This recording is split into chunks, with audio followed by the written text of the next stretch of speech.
Tell you that in 2022 I went to the World Cup in Qatar. I went to see Brazil play, and I had bought Brazil's two semi-finals in the final. But in the quarter-finals, Brazil conceded a goal to Croatia in the last minute of the second half and went to penalties. Unfortunately, Brazil was eliminated. If Brazil hadn't lost, I would have watched Brazil and Argentina in the semi-finals, and I would have the pleasure of making coffee for my grandchildren in 40, 50 years and telling them how that game went, because Brazilians have a lot of beef with Argentina. But unfortunately, in the last seconds of the second half, Brazil lost and it was a disappointment for the country. And I had several friends who are also in Qatar who decided not to go. But here comes the moral of the story. This frustration was because we were expecting to see Brazil in the World semifinals. We had already paid for our hotel and airfare, and I was frustrated for a few seconds. But I have a division of 3 spheres in my head. Write down the 3 spheres. The first sphere is what you have control and influence over. What depends 100% on you. When you have control over something and it depends 100% on you, you can set expectations, you can set energy, because getting up and getting a glass of water depends 100% on you. Sticking to your diet, following the food menu that you created, your nutritionist created, depends 100% on you. The people you allow to become your friends depends 100% on you. Everything depends 100% on you. I tell you, set expectations, set energy, because it depends only on you. And if it goes wrong, you'll say, wow, it's 100% my fault. And if it works out, you'll hit the P and say, hey, I'm good. This was 100% up to me, so I went ahead and did it. Quote. Now there's the second sphere. What is the second sphere? The second sphere is that which doesn't depend 100% on you. The second sphere is that which you have no control over, but you have the power to influence. Let's look at some examples. For example, I don't order my girlfriend around. I don't order my uncle or my employees around. I don't order people around, but I have the ability to influence them. So, you can't have expectations about their behavior, because that doesn't depend 100% on you. You can have a percentage of expectations about the percentage of behavior that corresponds to the percentage of influence you have over the person,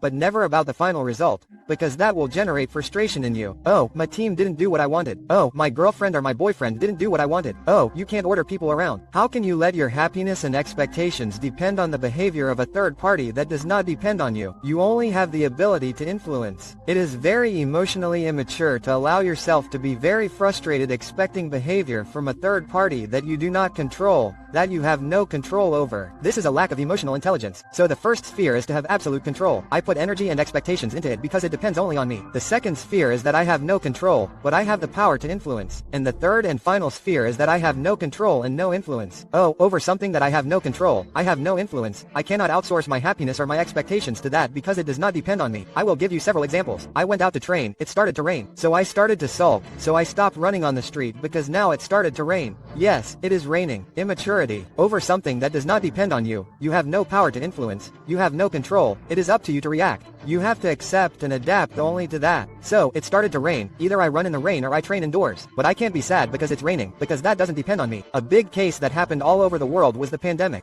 The pandemic is something that we have no control over, no influence over, it's a natural phenomenon that happened. An entrepreneur said, no, and I'm not going to digitize my business. No, I'm not going to accept staying behind closed doors. Dude, the pandemic came, there's no point in trying to fight against the pandemic. You have to accept and adapt.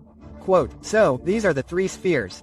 Absolute control, first sphere. Second sphere I have no control over, but I have the power to influence. And third sphere I have no control and no influence. It's up to me to just react, adapt, accept and react. And in these 3 ways, you will always have high energy and you will avoid frustration. By avoiding frustration, you reduce your anxiety. By avoiding frustration and reducing anxiety, you can have more power and energy to make decisions, to act, to sell, to communicate, to lead people, to produce as a human being who will prosper and change.